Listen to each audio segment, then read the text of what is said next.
Speed ಸರ್ಕಾರಿ ಮಾಹಿತಿ YouTube ಚಾನಲ್ಗೆ ಆತ್ಮೀಯ ಆಧಾರದ ಸ್ವಾಗತ. ಸ್ನೇಹಿತರೆ, ಈ ಒಂದು ವಿಡಿಯೋದಲ್ಲಿ ನಿಮಗೆ ಗೃಹಲಕ್ಷ್ಮಿ ಯೋಜನೆಯ ಮಾಹಿತಿನ ತಿಳಿಸ್ಕೊಡ್ತಾ ಇದ್ದೀನಿ.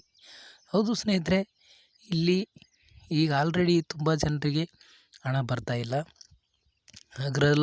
ಗೃಹಲಕ್ಷ್ಮಿ ಯೋಜನೆ ಸ್ಟಾಪ್ ಆಗಿದೆ ಮತ್ತು ಇಲ್ಲಿ ಗೃಹಲಕ್ಷ್ಮಿಯರು ಕೆಲವೊಂದಷ್ಟು 1,78,000 ಫಲಾನುಭವಿಗಳಿಗೆ ಇಲ್ಲಿ ಅಮೌಂಟ್ ಬ್ಲಾಕ್ ಮಾಡಿದ್ದಾರೆ. ಅಂದರೆ ಅವರಿಗೆ ಈ ಯೋಜನೆಯಿಂದ ಹೊರಗಿಡಲಾಗಿದೆ. ಮತ್ತು ಅಂದರೆ 1,78,000 ಜನರು ಯಾರು ಅಂತಂದರೆ ಇಲ್ಲಿ ಪ್ರತಿಯೊಂದನ್ನು ತಿಳಿಸ್ಕೊಡ್ತೀನಿ. ಮತ್ತು GST ಕಟ್ಟುವಂಥವ್ರಿಗೂ ಇಲ್ಲಿ ಭರ್ಜರಿ ಗುಡ್ ನ್ಯೂಸ್ ಬಂದಿದೆ, ಅದನ್ನು ಕೂಡ ನಿಮಗೆ ತಿಳಿಸ್ಕೊಡ್ತೀನಿ. ವಿಡಿಯೋನ ಸ್ಕಿಪ್ ಮಾಡಬೇಡಿ ಮಧ್ಯದಲ್ಲಿ. ಹಾಗೆ ನಮ್ಮ ಚಾನಲ್ನ ಯಾರು ಸಬ್ಸ್ಕ್ರೈಬ್ ಆಗದೆ ನೋಡ್ತಾ ಇದ್ದೀರಾ, ದಯವಿಟ್ಟು ಸಬ್ಸ್ಕ್ರೈಬ್ ಆಗಿ. ಹಾಗೆ ಈ ವಿಡಿಯೋಗೊಂದು ಲೈಕ್ ಮಾಡಿ ಅಂತ ಹೇಳ್ತಾ ವಿಡಿಯೋನ ಸ್ಟಾರ್ಟ್ ಮಾಡೋಣ ಬನ್ನಿ ಸ್ನೇಹಿತರೆ. ಇಲ್ಲಿ ನೀವು ನೋಡ್ಬೋದು ಸ್ನೇಹಿತರೆ, ಗೃಹಲಕ್ಷ್ಮಿ ಯೋಜನೆಯ ಒಂದಿಷ್ಟು ಮಾಹಿತಿನ ತಿಳಿಸಿಕೊಡ್ತೀನಿ ಅಂತ ಹೇಳಿದೆ. ಇಲ್ಲಿ GST ಕಟ್ಟೋರಿಗೂ ಕೂಡ ಒಂದು ಭರ್ಜರಿಯಾದಂಥ ಗುಡ್ ನ್ಯೂಸ್ ಬಂದಿದೆ. ಇಲ್ಲಿ 1,78,000 ಫಲಾನುಭವಿಗಳಿಗೆ ಹಣ ಬರಲ್ಲ. ಯಾಕೆ ಬರಲ್ಲ ಎಲ್ಲನೂ ತಿಳಿಯೋಣ. ಈ ಗೃಹಲಕ್ಷ್ಮಿ ಯೋಜನೆಯಿಂದ 2,000 ರೂಪಾಯಿ ಬರೋದರಿಂದ ತುಂಬ ಒಂದು ಬಡ ಕುಟುಂಬಗಳಿಗೆ ತುಂಬ ಅಂದರೆ ತುಂಬ ಅನುಕೂಲ ಆಗಿದೆ. ಇಲ್ಲಿ ಬಡವರಂದ್ರೆ BPL ಕುಟುಂಬ ಹೊಂದಿರುವಂಥವರೇ. ಆದರೆ ಕೆಲವರು BPL ಕಾರ್ಡ್ಗಳು ದುರ್ಬಳಕೆಯಾಗಿ ಬಳಸ್ಕೊಂಡಿದ್ದಾರಂತೆ. ನಮ್ಮ ಕರ್ನಾಟಕದಲ್ಲಿ BPL ಕುಟುಂಬಗಳಂತಂದರೆ ನಾವು ಬಡ ಕುಟುಂಬಗಳಂತ ಅಂತೀವಿ. ಆದರೆ ಇಲ್ಲಿ ಕಡು ಬಡವರು ಯಾರಿದ್ದಾರೆ ಅವ್ರ ಹತ್ರ BPL ಕಾರ್ಡ್ ಇಲ್ಲ. ಕೆಲವರ ಹತ್ರ ಇಲ್ಲ ಅಂತಂದರೆ ಎಲ್ಲರ ಹತ್ರ ಅಲ್ಲ, ಕೆಲವರಿಗೆ ಅವ್ರಿಗೆ ಒಂದು BPL ಕಾರ್ಡ್ ಮಾಡಿಸ್ಕೊಳ್ಳುವಂಥ ಶಕ್ತಿ ಕೂಡ ಇಲ್ಲ. ಅಂಥವ್ರು ಪಡ್ಕೊಂಡಿಲ್ಲ ಒಂದು BPL ಕಾರ್ಡು. ಕೆಲವರು ಶ್ರೀಮಂತರು ಇದ್ದರೂ ಕೂಡ BPL ಕಾರ್ಡ್ನ ಪಡೆದುಕೊಂಡಿದ್ದಾರೆ. ಅಂಥವರಿಗೆ ಅಂದರೆ ಇನ್ಕಮ್ ಟ್ಯಾಕ್ಸ್ನ ಏನು ಪೇ ಮಾಡ್ತಾರೆ ಅಂಥವರು ಕೂಡ BPL ಕಾರ್ಡ್ನ ಮಾಡಿಸ್ಕೊಂಡಿದ್ದಾರೆ ಅಂತ ಮಾಹಿತಿ ಬಂದಿದೆ. ಮತ್ತು GST ಪೇ ಮಾಡುವಂಥವ್ರು GST ಏನು ಕಟ್ತಾರೆ ನೋಡಿ.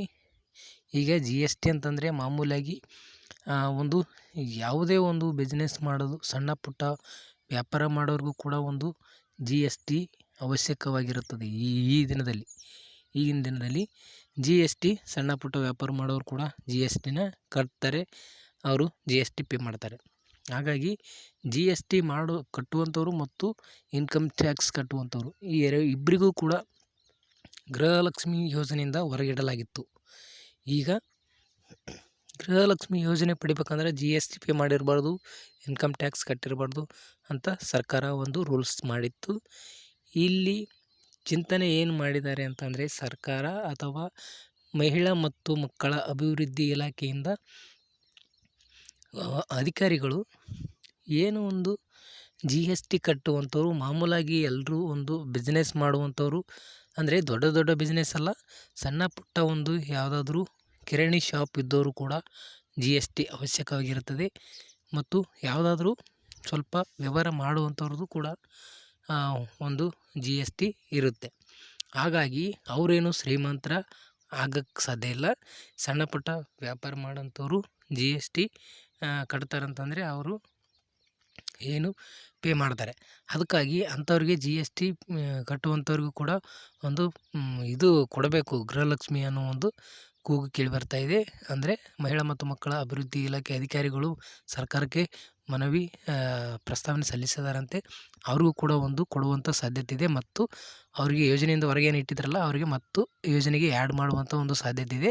ಆದರೆ ಇನ್ಕಮ್ ಟ್ಯಾಕ್ಸ್ ಕಟ್ಟುವಂಥವ್ರಿಗೆ ಯಾವುದೇ ಕಾರಣಕ್ಕೂ ಆ್ಯಡ್ ಮಾಡೋದಿಲ್ಲ, ಅವರು ಕ್ಯಾನ್ಸಲ್ ಮಾಡಿದ್ದಾರೆ ಆಲ್ರೆಡಿ.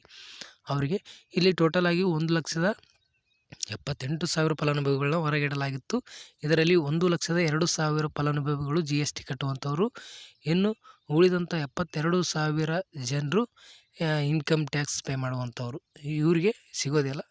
ಈಗ 1,70,000 1,02,000 ಜನರಿಗೆ ಮತ್ತೆ ಒಂದು ಆ್ಯಡ್ ಮಾಡುವಂಥ ಒಂದು ಸಾಧ್ಯತೆ ಇದೆ GST ಕಟ್ಟುವಂಥವ್ರಿಗೆ. ಅದಕ್ಕಾಗಿ ಅವ್ರಿಗೂ ಗೃಹಲಕ್ಷ್ಮಿ ಯೋಜನೆ ಕಡೆಯಿಂದ ಭರ್ಜರಿ ಗುಡ್ ನ್ಯೂಸ್ ಅಂತಲೇ ಹೇಳ್ಬೋದು ಸ್ನೇಹಿತರೆ. ಈ ಮಾಹಿತಿ ಇಷ್ಟ ಆಗಿದ್ರೆ ಲೈಕ್ ಮಾಡಿ, ಶೇರ್ ಮಾಡಿ, ಸಬ್ಸ್ಕ್ರೈಬ್ ಮಾಡ್ಕೊಳ್ಳಿ.